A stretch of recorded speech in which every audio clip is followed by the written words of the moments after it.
Que quelqu'un peut acclamer comme il se doit. Restons debout, prenons nos Bibles. Je me rends compte que pour enseigner totalement sur mon thème ici, ça me prendra plus ou moins 6 mois. Alors je suis en train de m'efforcer pour ne pas prendre autant de temps, vu qu'il y a beaucoup d'enseignements à vous donner cette année.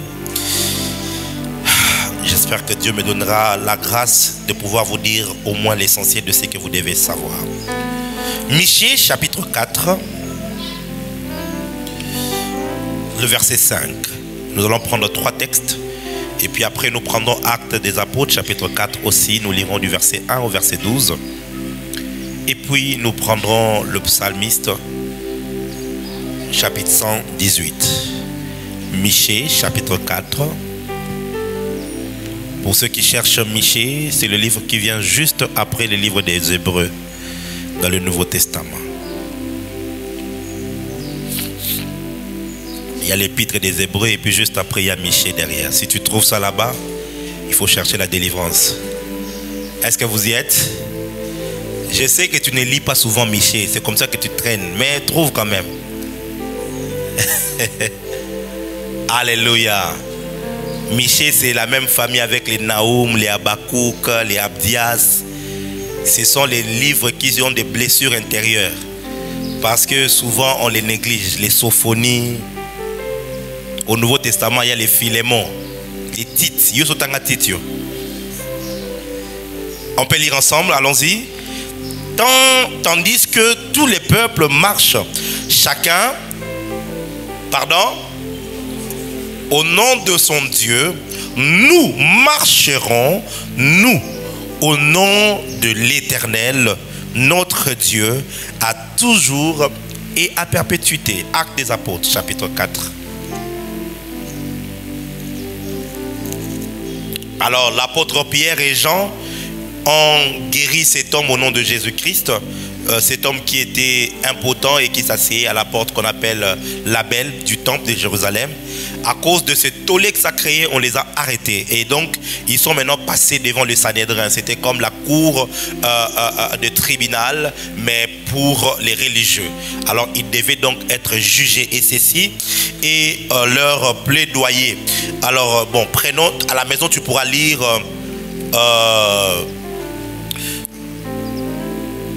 tout le chapitre, mais moi j'aimerais lire pour toi à partir du verset 7. On peut y aller.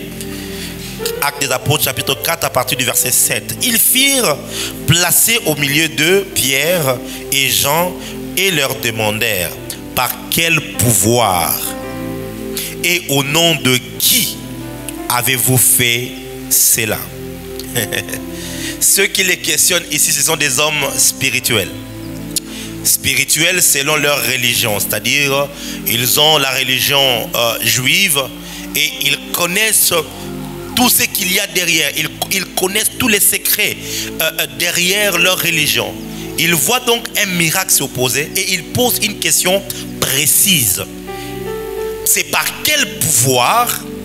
Et puis deuxièmement, au nom de qui avez-vous fait cela? Verset 8.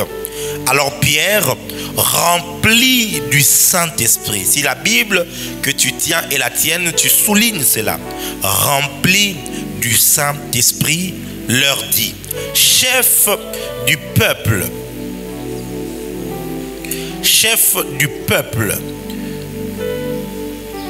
et ancien d'Israël, puisque nous sommes interrogés aujourd'hui sur un bienfait accordé à un homme malade, afin que nous disions comment il a été guéri, sachez-le tous, et que tout le peuple d'Israël le sache. C'est par le nom de Jésus-Christ de Nazareth que vous avez crucifié et que Dieu a ressuscité de mort. C'est par lui que cet homme se présente en pleine santé devant vous. Versets 11 et 12, c'est les textes qui m'intéressent. Jésus est la pierre rejetée par vous qui bâtissez et qui est devenue la principale de l'angle. Il n'y a de salut en aucun autre, car il n'y a sous le soleil aucun autre nom par lequel nous devions être sauvés. Dernier texte, Psaume chapitre 118. C'est un psaume messianique.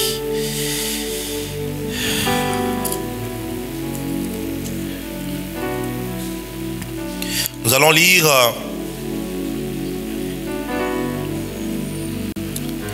à la maison. Je vous conseille de lire tout le texte. Oh my God, il y a tellement de richesses dans ces textes ici. Versets 10 et 11, on va faire des lectures kangourou. Notre texte qui nous intéresse, c'est le verset 22 en descendant. Mais j'aimerais quand même prendre deux, trois choses dans ce texte ici. Toutes les nations m'environnaient. Au nom de l'Éternel, je les taille en pièces. Elles m'environnaient, m'enveloppaient. Au nom de l'Éternel, je les taille en pièces. Est-ce que je parle à quelqu'un ici? Verset 12. Ils m'environnaient comme des abeilles. Elles s'éteignent comme un feu d'épine. Au nom de l'Éternel, je déclare que tu vas les tailler en pièces en cette année. Ton amen n'est pas arrivé jusqu'ici. Tu me poussais pour me faire tomber, mais l'Éternel m'a secouru. Verset 14. L'Éternel est ma force et le sujet de mes louanges. C'est lui. Pardon? C'est lui. C'est lui là, il parle de qui? De l'Éternel qui m'a sauvé. Des cris de triomphe, ainsi de suite. On saute. On va au verset 21 et verset 22. Je te loue parce que tu m'as exaucé, parce que tu m'as sauvé. La pierre qu'ont rejeté ceux qui bâtissaient est devenue... Vous allez comprendre maintenant que c'est que Pierre a prêché là-bas. Il a pris un verset de psaume. Vous comprenez pourquoi on est revenu ici? Est devenue la principale de l'angle. C'est de Dieu que cela est venu. C'est un prodige à nos yeux. C'est ici la journée que l'Éternel a faite, qu'elle soit pour nous un sujet d'allégresse et de joie. Verset 25. Ô Éternel, accorde le salut. Ô Éternel, donne la prospérité. Béni soit celui qui vient au nom de l'Éternel. J'ai oublié. Baruch Ben Shem Adonai. Baruch Abba Ben Shem Adonai. C'est ça que ça veut dire en hébreu. Que les Hébreux me pardonnent si j'ai fait une erreur, c'est pas notre langue.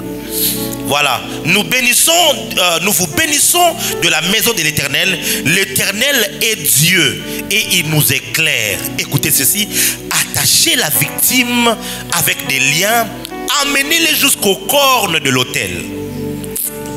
Tu es mon Dieu et je te louerai. Mon Dieu, je t'exalterai. Louez l'Éternel car il est bon, car sa miséricorde dure à toujours. Merci, mettez-vous s'il vous plaît. Cette parole est tellement merveilleuse. J'ai tellement de choses à faire ce matin. Il y a tellement la grâce de Dieu qui va couler ce matin. Je croyais que quelqu'un allait dire un amen bien. Par la grâce de Dieu, le Saint-Esprit m'a chargé. Et il y a quelqu'un qui doit être rechargé. Dis-moi un amen mieux que ça. Nous sommes en train de parler sur la puissance du nom Jésus. Et le dimanche passé, on a parlé de 7 abaissements. Il s'est abaissé en s'humiliant. Donc c'est cette humiliation du Messie ou encore de Jésus-Christ. Et nous avions dit que Jésus s'est humilié de Dieu. Il s'est abaissé en laissant sa place de Dieu.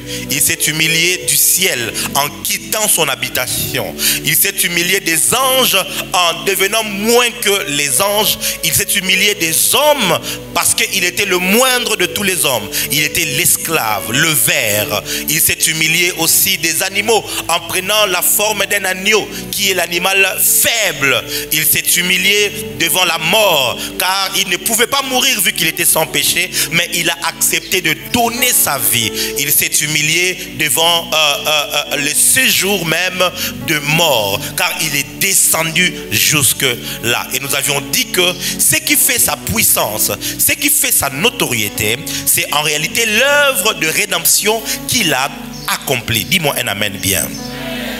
Aujourd'hui, j'aimerais quand même commencer en résolvant au fait une question importante dans le livre de Matthieu, parce que quelqu'un m'en a posé la question. Lorsque l'ange du Seigneur s'est présenté à Joseph, il lui a dit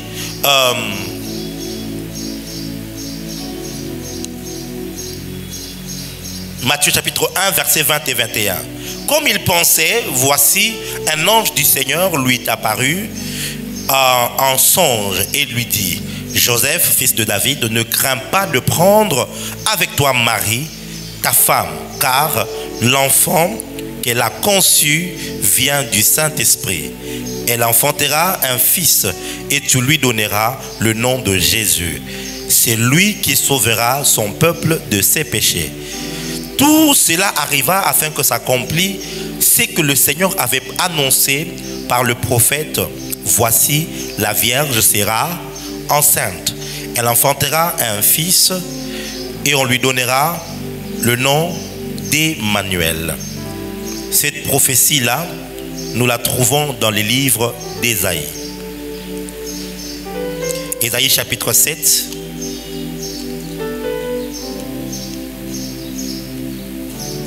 Le verset 14. Ésaïe chapitre 7, le verset 14. Il est écrit: c'est pourquoi le Seigneur lui-même vous donnera un signe. Voici, la jeune fille deviendra enceinte, la Vierge. Elle enfantera un fils et elle lui donnera le nom d'Emmanuel. Alléluia. Plusieurs qui font la théologie se retrouvent face à cette question. Pourquoi est-ce que la prophétie parlait d'Emmanuel, mais on ne l'a jamais appelé Emmanuel, on l'a appelé Jésus? Alléluia. Lorsque vous lisez attentivement les deux textes, vous allez comprendre une vérité qui a fait tressaillir mon esprit.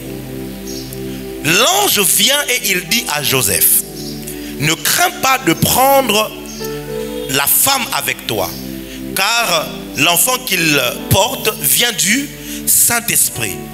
Et il dit ceci à Joseph: tu l'appelleras Jésus. Alléluia.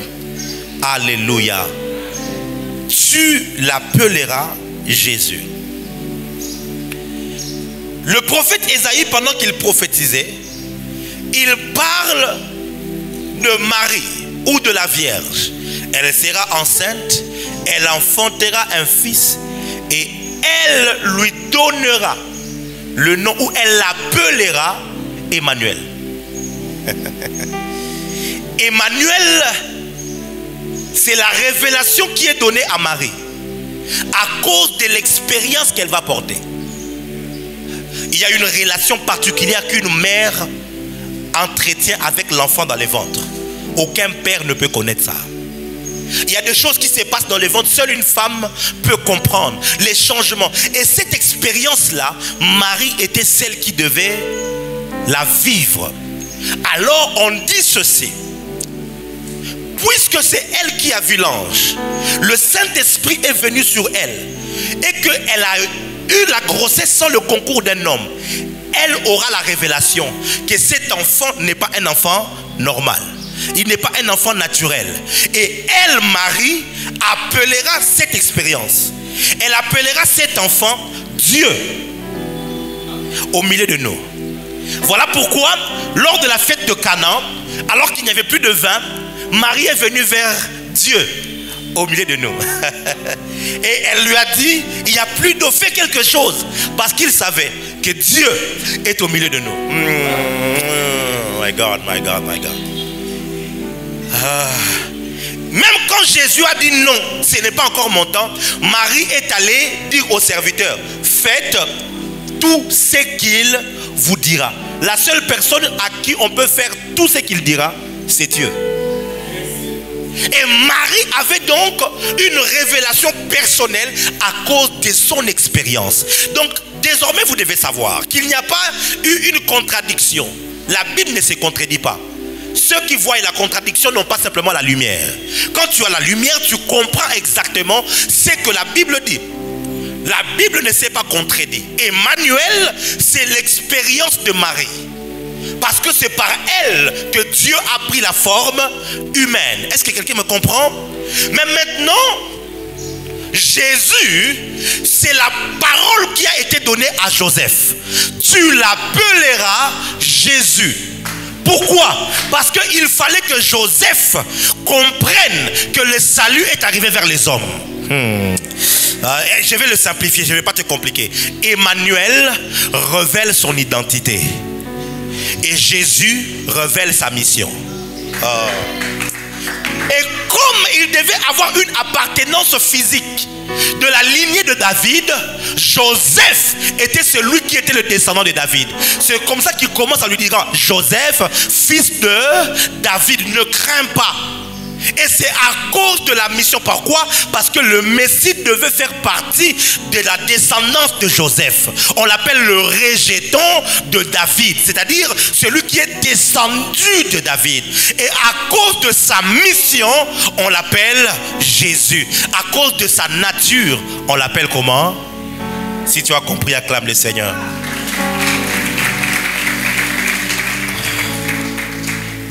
Aujourd'hui, je vais toucher un point. Qu'est-ce qui a donné, qui donne la puissance au nom de Jésus? Hier au stade, lors de l'investiture du chef de l'État, il y a eu des prières qui ont été faites. Des hommes de Dieu devraient passer selon chaque croyance, chaque religion, dire des prières. Que Dieu bénisse l'apôtre Roland Dallot pour cette prière merveilleuse qu'il a faite. Et j'ai aimé sa 4e prière. Il a dit que nous en avons marre des voleurs. Que Dieu donne la sagesse au chef de choisir des bonnes personnes. Je croyais que tu allais être d'accord avec cette prière. Et puis un homme est passé, il a prié en lingala. Quand tu n'es pas spirituel, tu ne peux pas comprendre les choses qui prenaient place en cet endroit-là. C'est parmi les hommes des églises de Noir, la communauté de Ngunza, les prophètes ancestrales qui sont dans le bas Congo, Congo central, un peu partout. Et sa prière a fait une tollée dans le pays. Surtout quand il a fini avec Ingeta. Je n'avais pas suivi cette prière. Alors on me l'a envoyé. Quand j'ai regardé, j'ai dit cet homme connaît la spiritualité. Non pas parce qu'il a dit Ingeta, non, non, non. Mais selon la constitution de sa prière. Un homme spirituel ne prie pas n'importe comment. Est-ce que je peux parler quelques minutes vraiment? Le problème avec les pentecôtistes, c'est qu'on vous a donné la Bible, on vous a enlevé l'esprit. Du coup,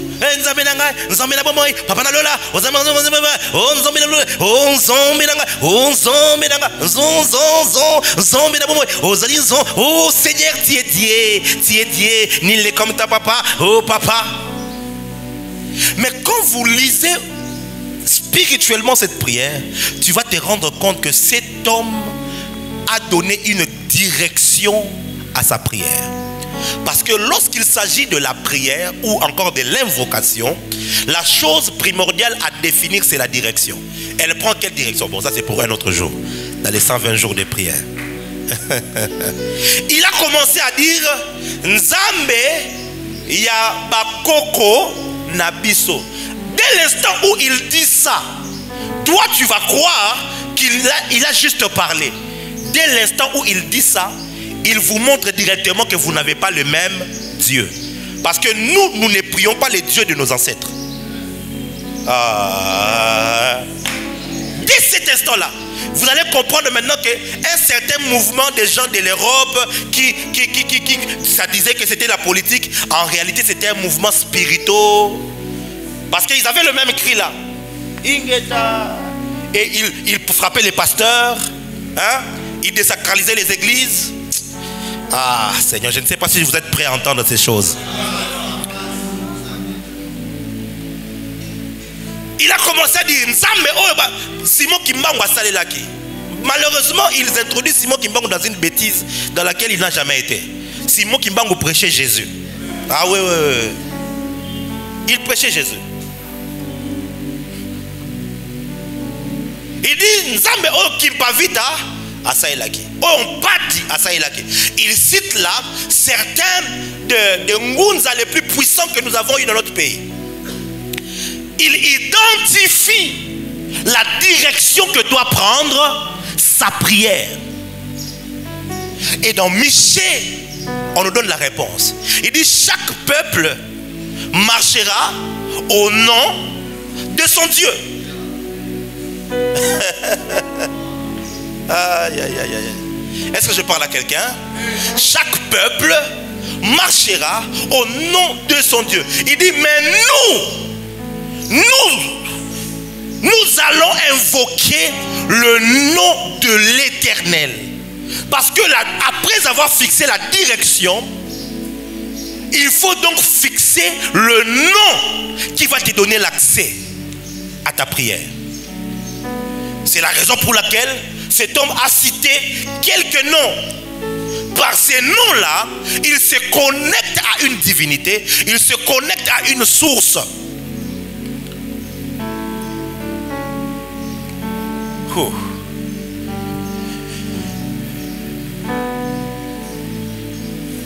Connais-tu le nom qu'il faut pour pouvoir engager le ciel? Le problème n'est pas de dire le nom Jésus. Je vous ai dit le dimanche passé qu'en Israël, Jésus est un nom commun. Il y a Josué et puis il y a Jésus. Yehoshua et puis il y a Yeshua.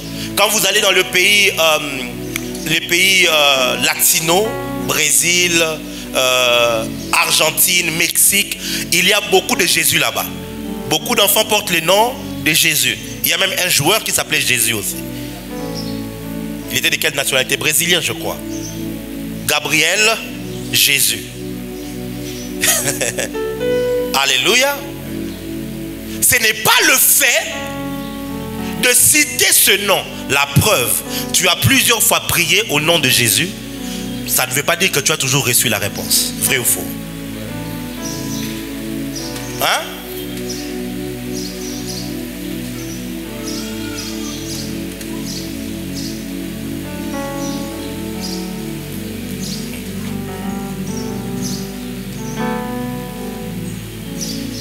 Bon, je ne vais pas vous compliquer la tâche, j'ai beaucoup de choses à faire. Apparemment, vous n'êtes pas intéressé à entendre cette parole. Il y a des gens qui disent, ah si, Samba, moi, bandara, prophétie, mbalamoro. Ah, toi, vraiment, j'ai entendu ce que tu es en train de dire, c'est pas gentil. Dis avec moi, avance, prophète. L'apôtre Pierre arrive devant cette porte, il trouve cet homme qui est boiteux. Il leur demande de l'argent. Et puis l'apôtre Pierre lui dit, je n'ai ni or ni argent, mais je sais que j'ai, je te le donne. Au nom de Jésus-Christ, lève-toi et marche. Cet homme s'est levé et il a commencé à marcher. Oh my God, quel miracle! Alors pendant qu'il dansait, un désordre est entré dans le temple. Une petite parenthèse. Cet homme, après être guéri, il n'est pas rentré à la maison. Après être guéri, donc il a reçu son miracle, il est entré dans l'église. Tout miracle qui t'éloigne de Dieu ne vient pas de Dieu. C'est une parenthèse juste. Il a reçu un miracle. La première des choses qu'il a fait, il est entré où? Dans les temples. Mais toi, depuis que tu as trouvé du travail, tu n'es plus dans les temples. Depuis que tu t'es marié, tu n'es plus dans les temples. Ça là, bref, je ferme la parenthèse. Et donc, on les arrête. Parce que c'était un désordre. Et parce que les pharisiens ne comprenaient pas qu'est-ce qui s'était réellement passé? On les appelle et on leur pose une question précise, mais très significative. On lui dit, c'est avec quel pouvoir et au nom de qui? Parce que le nom cache un pouvoir. Cela me ramène à l'histoire d'Israël. À chaque fois que Dieu voulait marcher avec un patriarche, il lui révélait le nom par lequel se cacherait le pouvoir. À Abraham, il lui a dit, lorsqu'il faisait alliance avec lui, je suis El Shaddai, le Dieu tout-puissant. Marche devant ma face et sois intègre. À partir de cette révélation, Abraham a pu avoir un enfant. Lorsque Moïse est arrivé, il lui pose la question, je vais parler au nom de qui? Il dira à Moïse, Yod, Hey, Vav, Hey. Il lui donne 4 noms. Bon, bref, je ne vais pas vous compliquer dans ça. Il lui dit, tu leur diras, je suis celui qui suis m'est apparu. C'est ce qu'il leur dira. Mais il donne à Moïse un nom. Ce nom-là était le code de pouvoir qui permettait à Moïse de faire des miracles, qui permettait à Moïse de se tenir contre Pharaon. Parce que Pharaon, lui aussi, se considérait comme Dieu et il avait plusieurs divinités. Il fallait donc un nom qui libère un pouvoir. Or, sachant que le pouvoir est divin, ça demande un nom divin pour libérer quoi? Un pouvoir. Quelqu'un est avec moi? Est-ce que quelqu'un est avec moi? Ça demande un nom divin pour libérer quoi? Un pouvoir. Je vais te donner un secret. Tu vois, si tu es dans un besoin, ose seulement citer le nom de Jimmy Mbaya. De toute façon, il n'y aura rien qui va se passer. Hein? Jimmy Mbaya, il n'y a rien qui va se passer. Alléluia. Parce que Jimmy Mbaya, ce n'est pas attaché à un Dieu. Ce n'est pas attaché. C'est juste un enfant de Kingabwa que Dieu a ramassé. Est-ce que je parle à quelqu'un? Mais le nom qui libère le pouvoir, c'est un nom divin. Le nom d'une divinité ou le nom d'un Dieu. Ce sont des noms dans lesquels il y a donc un pouvoir. Dis avec moi, le nom de Dieu détient un pouvoir. Alors la question était vraiment spirituelle. Il leur dit, c'est par quel pouvoir et au nom de qui que vous avez fait ce miracle? Pasteur, quand tu as fait un miracle, quand tu as prophétisé, dis-nous, c'est par quel pouvoir et au nom de qui?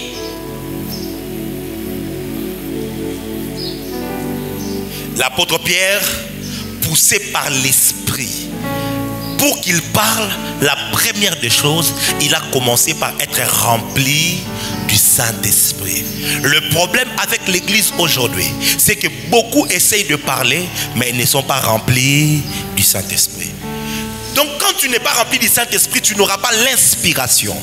Tu n'auras pas la révélation. Alors poussé par l'Esprit, l'apôtre Pierre commence à dire, je vais vous dire la vérité, c'est au nom de Jésus-Christ de Nazareth. Il ne s'arrête pas là. Il dit que vous avez crucifié. Il voulait être précis sur la personne.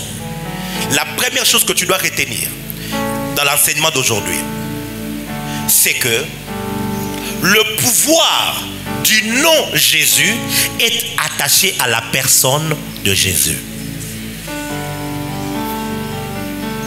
Parce que quelqu'un d'autre peut dire Yeshua, Hamashia ou à Nazareth. Ok.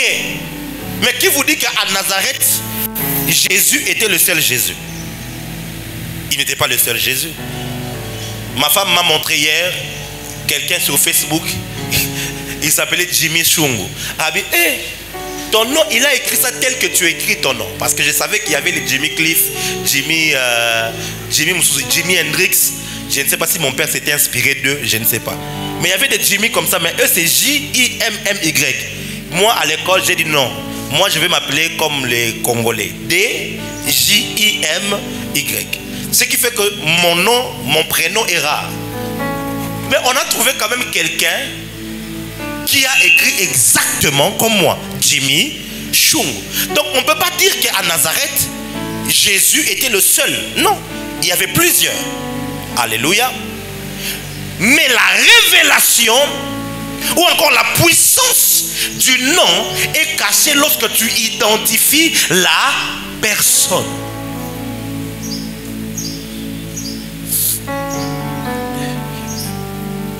Des gens qui s'appellent Grâce ici à l'église. Il y a des gens qui s'appellent Grâce. Quelqu'un qui s'appelle Grâce, lève la main. C'est pas la prophétie. Grâce, qui d'autre? Y a-t-il quelqu'un d'autre? Je cherche. La prophétie, t'es papa. Je cherche les noms les plus communs. Des gens, ici à l'église, on a des gens qui ont Gloria, je crois, ou bien 2 personnes. Patrick. Où est Patrick? Voilà. Patrick, lève-toi. Patrick aussi, lève-toi. Je peux être ici et j'appelle Patrick. Ok? Il y a 2 Patrick. Lequel de Patrick j'ai appelé? Les 2 peuvent venir. Mais moi, quand j'ai dit Patrick, je sais exactement qui est-ce que j'appelais par rapport à la personnalité de chacun, aux caractéristiques de chacun. Si je veux préciser, je pourrais dire peut-être Patrick Fidèle ou Patrick Mouzang. Alléluia. Merci. Pourquoi est-ce que plusieurs échouent lorsqu'ils appellent le nom Jésus? Parce que derrière leur appellation, ils ne connaissent pas la personne. Qu'est-ce qui a donné la puissance au service de Pierre devant ces paralytiques? C'est parce qu'ils connaissaient celui qu'il appelait. Oh mon Dieu. Il connaissait. Lorsque donc il disait au nom de Jésus-Christ, l'apôtre Pierre savait exactement de quel Jésus il faisait appel. La question que je te pose, connais-tu les Jésus que tu appelles? Et il précise maintenant, c'est Jésus de Nazareth que vous avez crucifié. Il ne s'arrête pas là. Il identifie la crucifixion de Jésus, mais deuxièmement, il avait le témoignage de sa résurrection. Il dit, mais que Dieu a ressuscité. Mes frères et sœurs, si tu veux voir le nom Jésus avoir de la puissance dans ta vie, il faut que tu reçoives la révélation de qui il est, la révélation de sa mort et de sa résurrection. Ça doit être ancré en toi. C'est ce qui te donnera de l'assurance que puisqu'il était mort et qu'il est vivant, si je l'appelle, il va intervenir. Tu n'as pas dit un amen bien.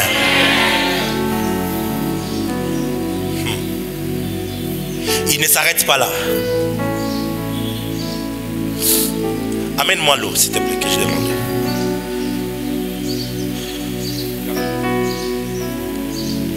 Ici, j'ai de l'eau, mais vous avez enlevé mon histoire là pour moi. Ça là, j'avais besoin de ça.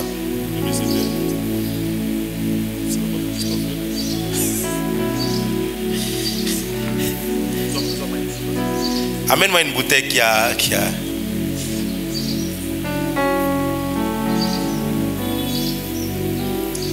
Cette eau coûte combien? 100 francs? Hein? 50. Est-ce qu'il y a encore des histoires qui coûtent 50 francs au Congo? 100 francs. Ok. Cette eau coûte combien? C'est-à-dire 5 fois plus que ça. N'est-ce pas? Cependant, les deux, c'est de l'eau, vrai ou faux? Qu'est-ce qui fait la différence et qui pousse à ce que ce soit différent? Pardon? L'emballage? La marque?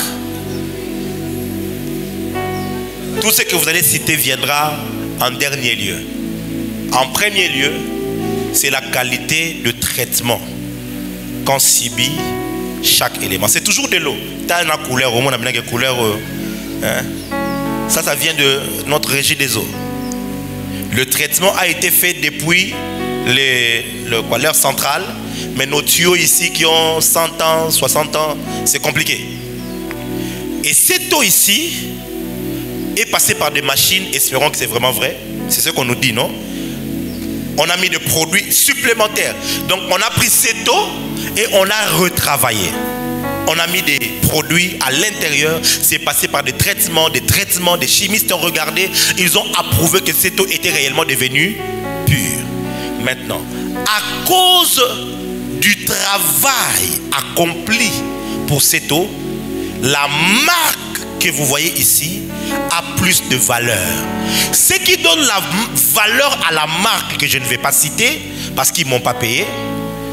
Ce qui donne la valeur à la marque, ce n'est pas juste la marque. Parce qu'on peut vider et puis on prend le même eau de Régie des eaux, ça va perdre directement la valeur. Ce qui donne de la valeur à la marque, c'est le travail qui avait été fait dans l'eau qui est à l'intérieur. Quelqu'un est avec moi? Ce qui fait que cette marque ici n'a pas beaucoup de valeur parce que simplement le travail n'avait pas été tellement fort pour cette eau. Tenez-moi ça. Il peut y avoir plusieurs Jésus, que l'on l'appelle Yeshua, Jésus, Christos, tout ce que vous voulez. Il peut y avoir plusieurs Jésus. Mais ce qui fait le pouvoir de ce nom que nous invoquons, c'est le travail par lequel notre Jésus est passé. Oh mon Dieu. C'est le travail qu'il a accompli. Ce travail-là a donné de la valeur à son nom. Oh mon Dieu. Écoutez ce que l'apôtre Pierre, rempli du Saint-Esprit, est en train de dire. Il ajoute ceci: Jésus est la pierre principale. Non, la pierre quand rejeté le bâtisseur. Et il dit même que la pierre que vous avez rejetée, mais qui est devenue. C'est-à-dire qu'au départ, il ne l'était pas.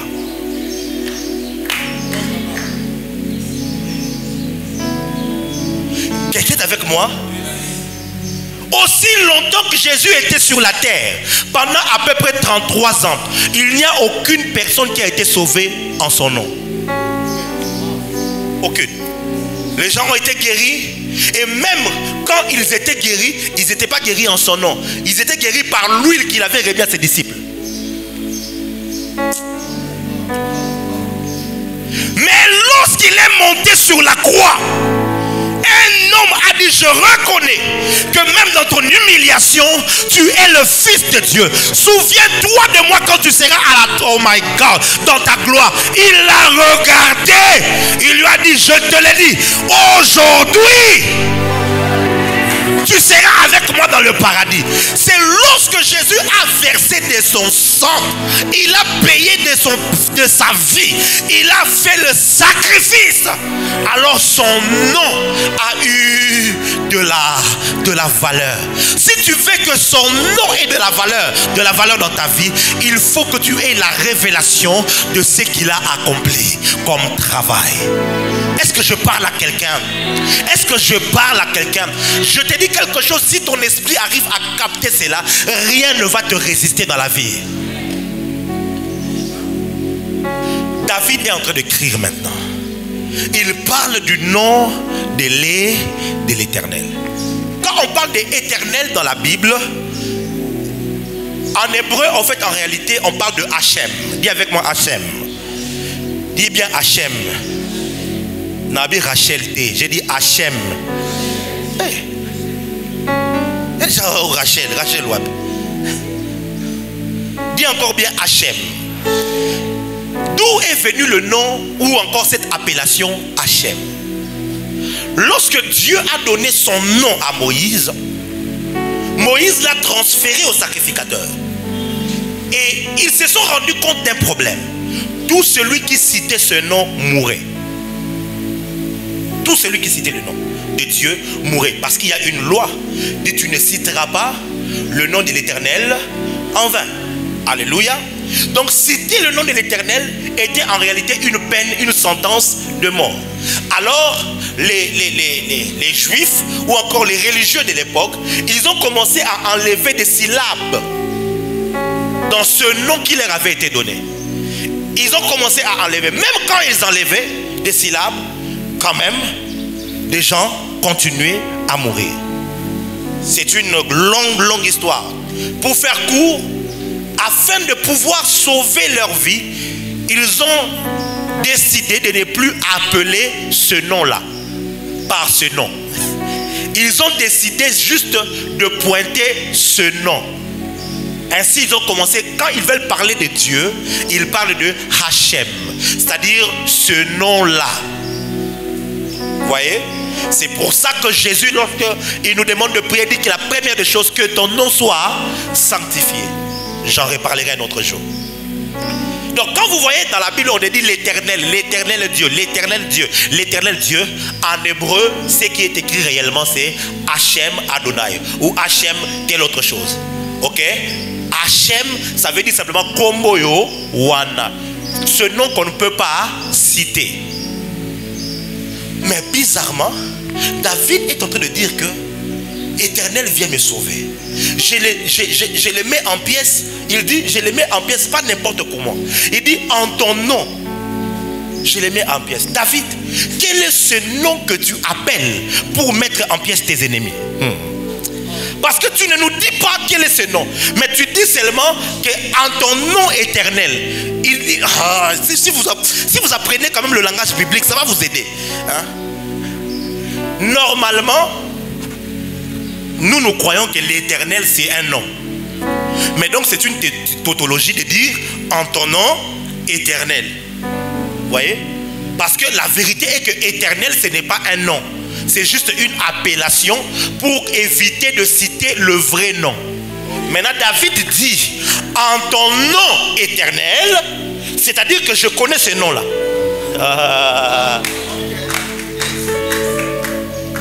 Qu'est-ce qui faisait la force de David? Il avait le nom. On lui avait communiqué le nom. Et ce nom ne l'a pas tué. Ah Seigneur, je sais que je suis en train de toucher.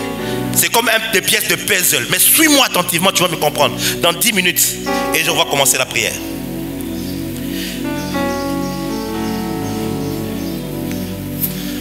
Je vais lire pour vous. Merci, merci fils. Écoutez ce qu'il dit.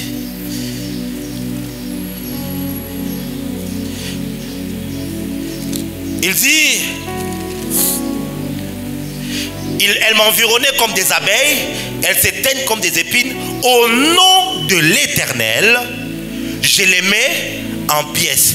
Nous, on croit que Éternel là, c'est ça le nom qu'il est en train d'utiliser. Or non, il dit au nom de Hachem. Donc Hachem là, que vous ne connaissez pas le nom, moi je connais ce nom là. Et puis il continue en disant ceci. Verset 22, il ajoute en disant la pierre qu'ont rejeté ceux qui bâtissaient. Ok, nous comprenons que ici David est dans le prophétique. Il est en esprit. Il est donc de faire mention de la personne, d'une personne qui doit faire quelque chose, qui doit sauver tout le monde. Il avait la révélation de cette personne là. Et c'est comme ça qu'il disait que au nom de l'Éternel. C'est qui cet Éternel dont il parle? C'est la pierre qu'ont rejeté quoi? Les bâtisseurs. C'est quoi la prophétie derrière? Il voulait dire aux générations qui viendront qu'il ne sera plus caché. Il va se révéler, mais vous allez le rejeter. Mais après que vous l'ayez rejeté, il va s'élever pour être la principale de l'homme. C'est-à-dire, rien ne peut être fait sans son concours ou sans lui. C'est pour ça que l'apôtre Pierre dit, il n'y a de salut en aucun. Parce que le nom Jésus est devenu la principale de l'angle. Mais David avait une révélation. Il avait compris que Hachem avait un nom et que Hachem avait une personnalité. Et quand il nous donne l'indice que c'est la pierre qu'ont rejeté les bâtisseurs et que l'apôtre Pierre nous confirme en disant Jésus est la pierre. Ok, faisons les remplacements.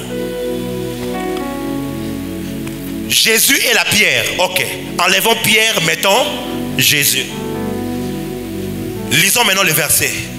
Jésus, qu'on rejetait ceux qui bâtissaient, est devenu la principale. Aïe, aïe, aïe, aïe, aïe, aïe. Si Jésus est devenu la pierre, parce que la pierre en réalité, c'est ça même qui est le caractéristique du nom de l'Éternel. Et ce nom-là, il dit ceci: c'est de l'Éternel que c'est là venu. C'est un prodige. Ceci est une journée que l'Éternel a faite. Qu'elle soit pour nous éternelle, accorde le salut. Or nous savons que Jésus, c'est Dieu qui est notre salut. Il dit éternel. En réalité, ce qu'il dit, éternel, révèle-toi comme étant le sauveur. C'est ce qu'il chante ici. Et puis il dit, et ô Éternel, donne la prospérité. Béni soit celui qui vient au nom de l'Éternel. Quand vous faites une bonne traduction, vous trouvez qu'il parle de béni soit celui qui vient en portant le nom de l'Éternel. En portant le nom de Dieu. Parce que même quand un ambassadeur plénipotentiel est envoyé quelque part, il part en portant la fonction du président. On l'honore comme on honore le chef. Pourquoi? Il vient en son nom. Et ce texte-là nous montre qu'on parlait de Jésus, qui est venu en portant la nature même de Dieu. 3 choses que vous devez savoir, on doit prier. La première, j'ai dit, le pouvoir du nom est attaché à la révélation de sa personne. Deuxième chose, c'est que la force de l'apôtre Pierre, c'est qu'il avait la révélation de la personne qui portait le nom. Parce que si tu veux parler de la résurrection et des miracles que Jésus a fait, il n'est pas le seul à l'avoir fait. Jésus a levé des paralytiques, Pierre a levé des paralytiques. Jésus a ressuscité des morts, Pierre a ressuscité des morts. Pourquoi le nom de Pierre ne peut pas sauver? Parce que Pierre savait que Jésus, c'est Dieu qui a porté la forme humaine. Pierre avait reçu la révélation. Le nom de Hachem, qui n'était pas connu de tous les hommes, c'était en réalité le nom de Dieu. Jésus, c'est le nom de Dieu. C'est le nom qui incarne toute la personnalité de Dieu. Oh. Je vais vous donner un texte. Colossiens.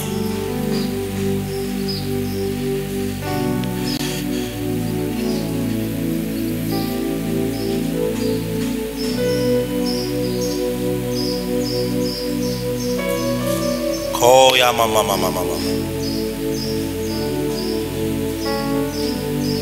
J'étais en train de prier que Dieu vous ouvre l'esprit afin que vous compreniez cette écriture. Colossiens chapitre 2 verset 19. Verset 9, pardon. Colossiens chapitre 2, le verset 9. La Bible dit ceci. En lui. On parle de Jésus. Verset 8 pour que vous compreniez. Prenez garde que personne ne fasse de vous sa proie par des philosophies ou par de vaines tromperies, s'appuyant sur la tradition des hommes et des rudiments du monde et non sur Christ. Il parle de Christ. Verset 9. Car en lui, c'est-à-dire Christ, habite corporellement toute la plénitude de la divinité. Si tu veux que le nom Jésus commence à opérer pour toi et à libérer la puissance, tu dois réussir à avoir la pleine révélation que Jésus n'est pas qu'un prophète, que Jésus n'est pas un révénant, que Jésus n'est pas juste un être humain, que Jésus est le Dieu créateur. Oh my God. C'est ce que David avait connu. C'est le secret de David. Il avait compris que Hachem, que les hommes ne pouvaient pas nommer, a un nom. Et il a connaissé la personne derrière ces noms. Il dit, j'avais l'Éternel constamment devant mes yeux. J'ai l'Éternel constamment devant mes yeux. Et mon pied ne chancelle pas. Il avait atteint une dimension de révélation qui lui a donné le pouvoir. Et lorsque les apôtres ont reçu le Saint-Esprit et qu'ils ont eu les yeux ouverts, connaissant qui était avec eux depuis 3 ans, ils ont connu. J'ai envie de vous donner des versets bibliques, mon Dieu.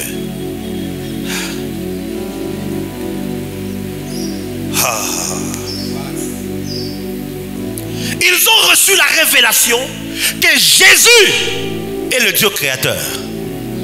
Jésus, c'est le nom même de Dieu. Ils ne l'ont pas juste appris comme ça. Matthieu 28. Matthieu 28. J'aurais eu besoin des lecteurs pour que je n'aille pas faire tous ces va-et-vient. Matthieu 28. Lisez ça. Le verset 19 et 20. Allez, faites de toutes les nations des disciples, les baptisant au nom du Père, du Fils et du Saint-Esprit. Regardez très bien, j'en parlerai le dimanche prochain. Regardez très bien. Il s'agit là du Père, du Fils, et du Saint-Esprit. Le Père, le Fils, ça fait combien de personnes? Ça fait comment? Regardez maintenant dans votre Bible. Le baptisant au nom. Le nom là c'est pour plusieurs personnes, au pluriel ou au singulier. Mais il y a 3 personnes. Comment tu peux parler au singulier?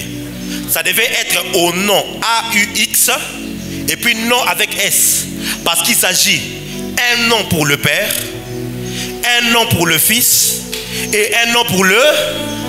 Mais Jésus en parlant, il semble avoir commis une erreur. Il ne parle que d'un seul. Au nom, un seul nom. Ce même nom-là, c'est le nom du Père, c'est le nom du Fils, c'est le nom du... Actes des Apôtres chapitre 2. Je vais vous montrer pourquoi Pierre a commencé à faire des miracles. Actes des Apôtres chapitre 2. Le verset 37 et le verset 38. Acte 2, 37 à 38. Acte chapitre 2, verset 37-38. Après avoir entendu ces discours, ils eurent le cœur vivement touché. Oui.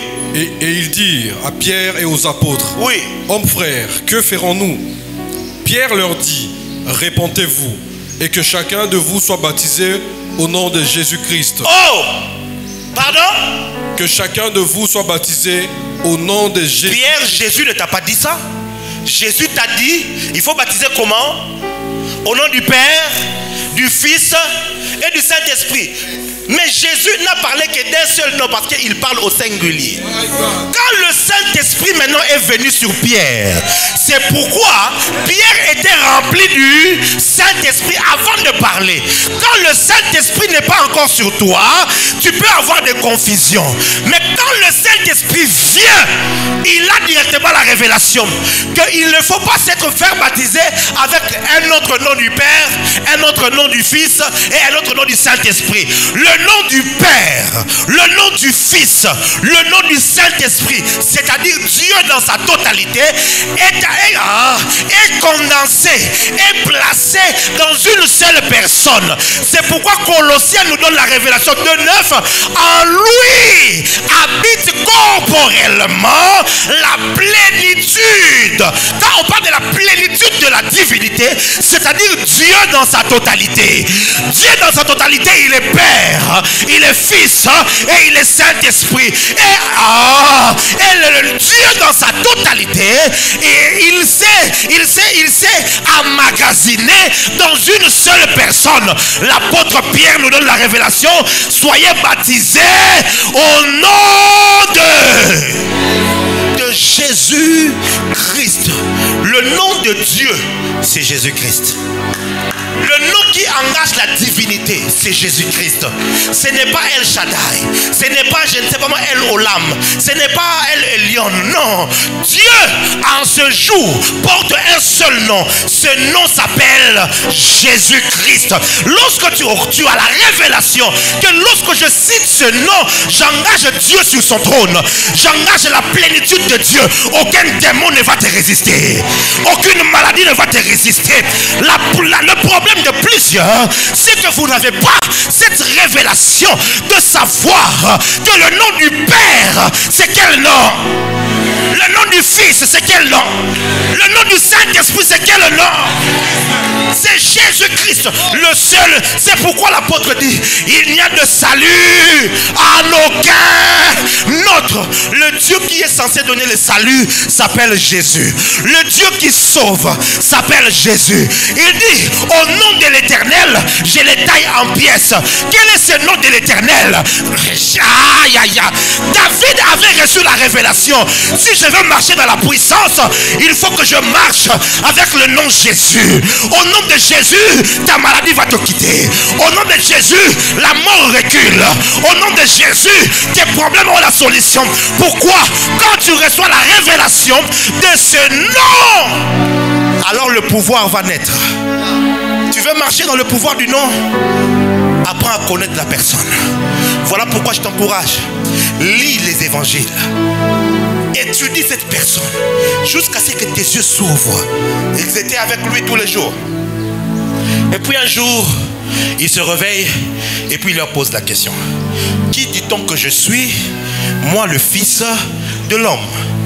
Alors les réponses ont commencé. Les uns disent que tu es Élie le prophète. D'autres disent que tu es Jérémie. D'autres disent que tu es un revenant. Et puis il leur pose la question. Mais vous, qui dites-vous que je suis? Il y avait un silence. Ce silence me rappelle ce qui s'est passé au ciel lorsque la question a été posée. Qui est digne d'ouvrir le livre et d'en rompre les sceaux? Il y eut aussi quoi? Un silence. L'apôtre Pierre va encore, c'est seulement Pierre encore. C'est même Pierre qui avait trop de défauts. Je peux avoir des défauts, mais j'ai la révélation. Aïe, aïe, aïe, aïe. Je peux avoir des insuffisances. Pierre n'a pas beaucoup étudié. Pierre n'est pas de grande famille, mais il a la révélation.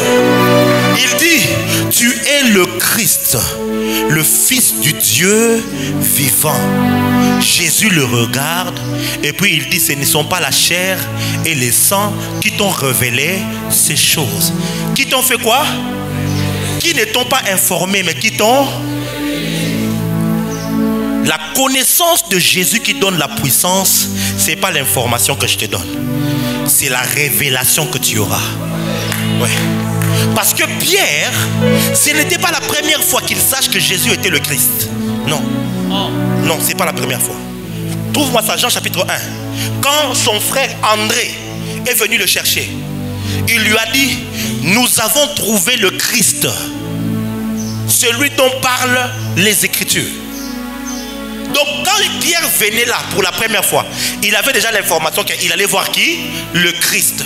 Mais après 3 ans, l'information s'est transformée en révélation. Come on. Oh, je répète. Aussi longtemps que ton information ne se transforme pas en révélation, eh bien, il n'y aura pas de puissance dans le nom. Oh. Tu as trouvé?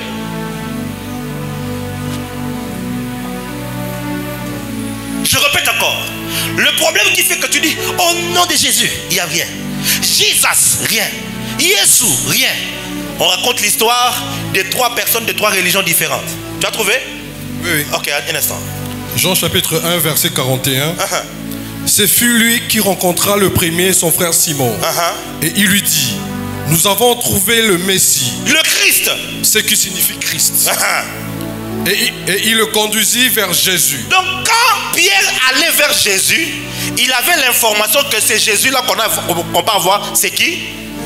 C'est le Christ, il savait. Donc quand il donnait la réponse là, ce n'était pas la première fois, il savait. Merci.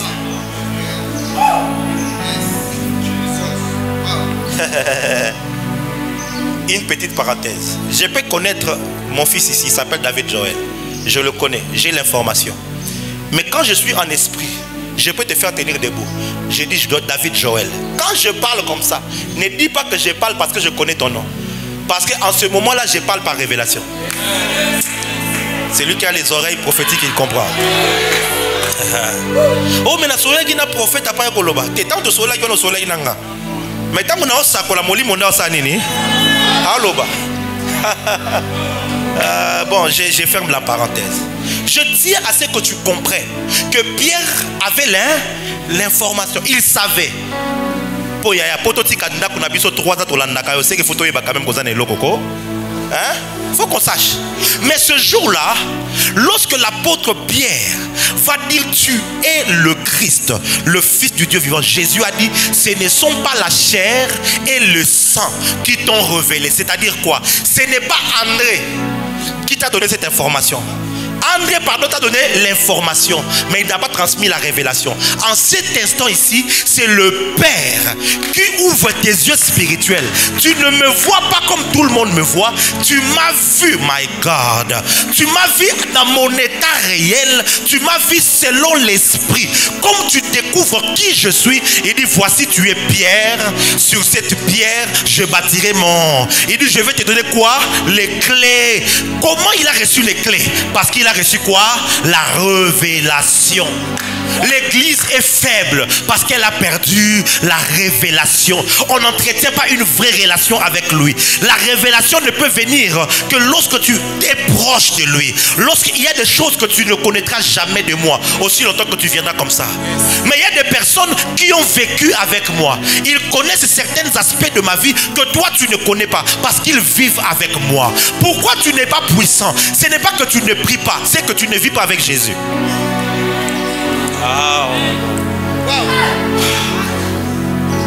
Tu n'as pas une proximité avec Jésus.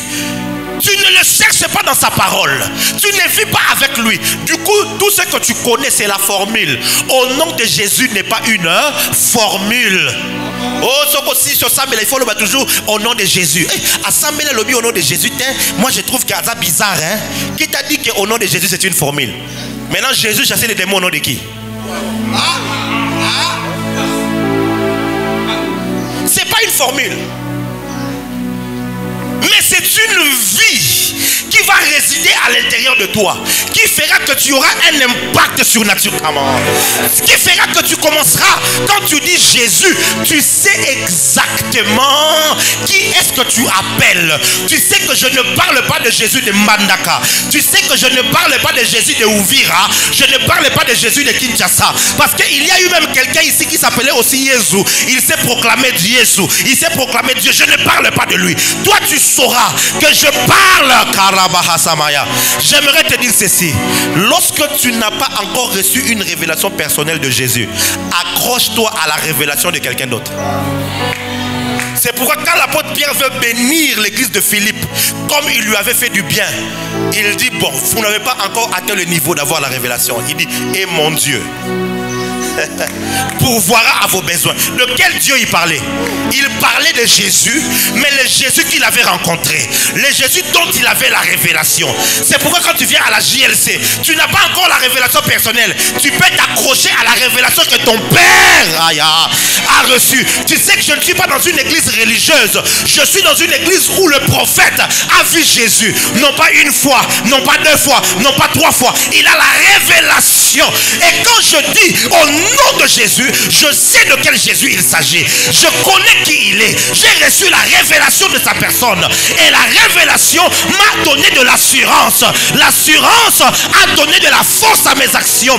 Je peux affronter la maladie. Je peux affronter les démons. Je peux affronter les problèmes. Parce que je connais. Quel est ce nom?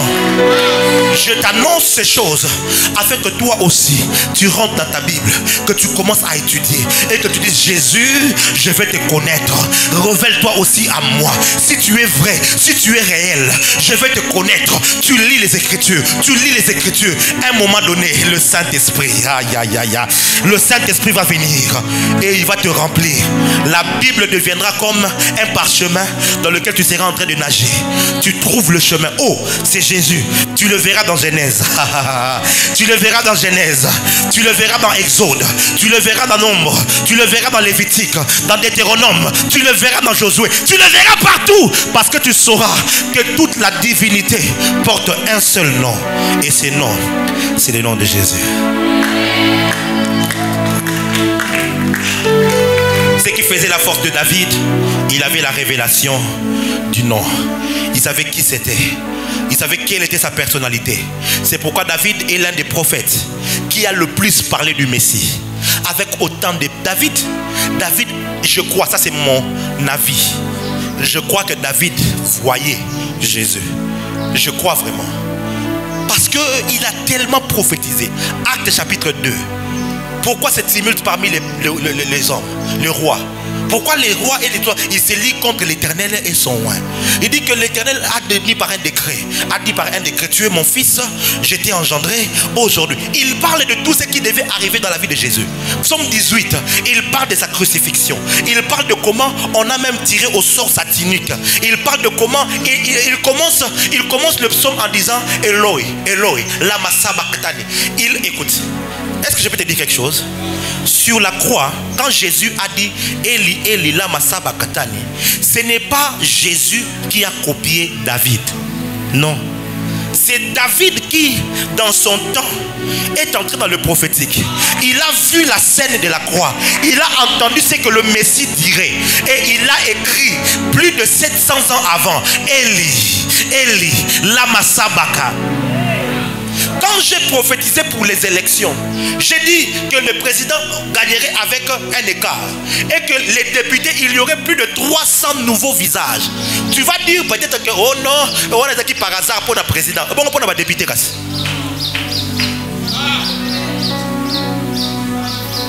que vous avez vu cela s'accomplir.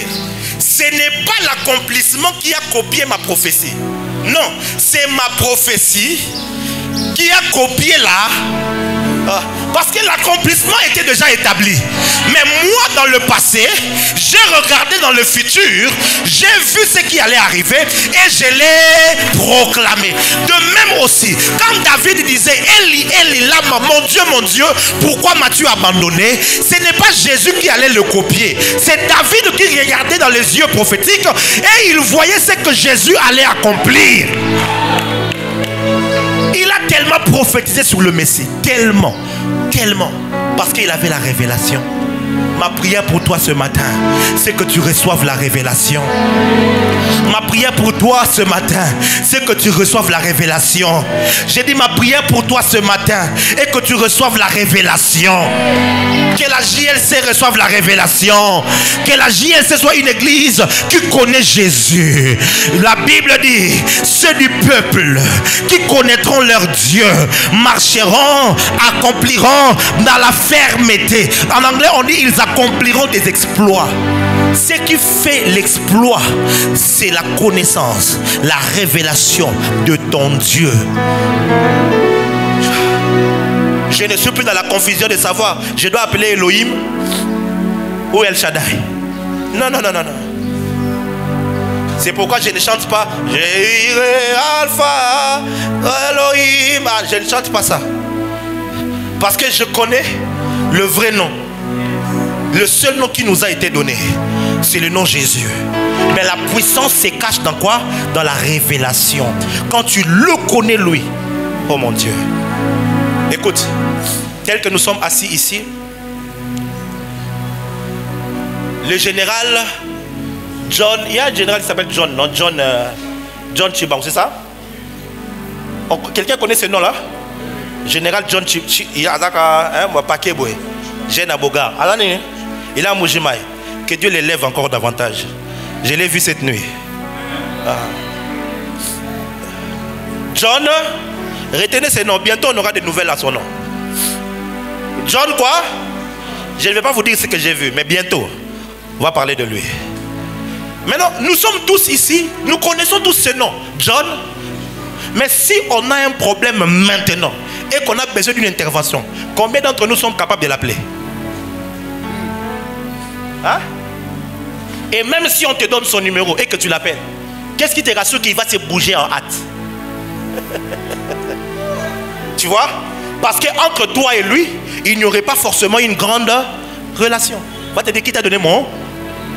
Pourquoi? Bon, ça va, je suis un peu occupé, je vais voir ce que je peux faire. Mais, si son enfant, si sa maman, s'il a seulement une petite soeur, la seule là qu'elle peut avoir, et puis elle l'appelle Yaya. D'abord, on a une généralité. C'est comme ça qu'on n'a pas besoin de dire Yeshua. Tout dépend de la révélation. Tu deviens ministre aujourd'hui, ton mari, quand il va t'appeler oh excellence.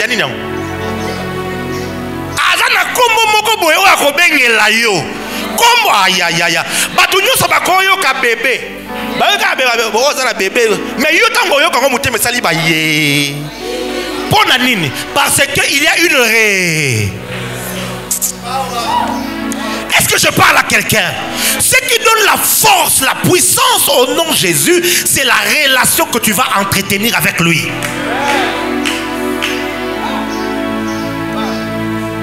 Fachi est mon grand frère. Oh Fachi, il est mon oncle. Oh Fachi, lui-même là où il est, tu dis oh mon oncle. Qui, moi?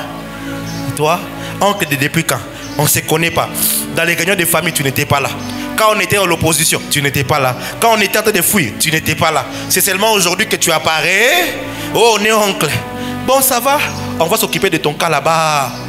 Mais il y a des personnes, hein, que même ce n'est pas eux qui appellent le président, c'est le président qui prend le téléphone. Il appelle. Oh, excellence, mon cher. Il y a des personnes comme ça. Quand je me présente devant le Seigneur et que j'appelle son nom, le ciel bouge parce que j'ai une relation, j'ai une révélation. Je parle à quelqu'un ce matin. Tu vas appeler ce nom, il y aura des résultats. Si tu me dis amen, bien que le Seigneur te voie. Je parle à quelqu'un ici. Tu vas invoquer ce nom et il y aura des résultats. Ce matin, je t'ai offert une révélation. Tu vas t'appuyer sur cette révélation. Quand tu appelles Jésus, tu sais que j'appelle Dieu. J'engage le trône de Dieu. J'engage toute la divinité. Quand j'appelle Jésus, c'est Dieu dans sa totalité. Rien ne va te résister. Ce matin, nous allons appeler Jésus. Quel est ton problème? Est-ce que le manque de travail? Quel est ton problème? Est-ce le mariage? Est-ce les enfants que tu cherches? Est-ce que c'est la promotion au travail? Je ne sais pas moi quel est ce problème que tu as. Il y a un seul nom que nous pouvons appeler. Ce nom c'est Jésus. C'est un seul nom que nous pouvons invoquer. Ce nom c'est Jésus. Lorsque tu vas l'appeler, il y aura une réponse qui va arriver. Parce que Jésus ne résiste pas. Voilà pourquoi il n'a pas voulu faire de nous le peuple de Dieu. Parce qu'il savait, s'il fait de nous peuple de Dieu, nous serons loin de Dieu. Voilà pourquoi il a fait de nous enfants de Dieu. Parce qu'en étant enfants de Dieu, nous sommes proches de Dieu. Nous avons une filiation avec lui. Par l'esprit, nous crions Abba, qui veut dire Père. Quand je dis Père, je ne pense pas à quelqu'un d'autre, je pense à Jésus. My God, my God. Quand j'appelle Dieu Père, en réalité, c'est comme ça que je dis au nom de Jésus. C'est-à-dire que je reconnais que le Père porte ce nom-là, Jésus. C'est en ce nom que j'engage la divinité. Que Dieu te donne la révélation. Lève-toi et acclame le Seigneur.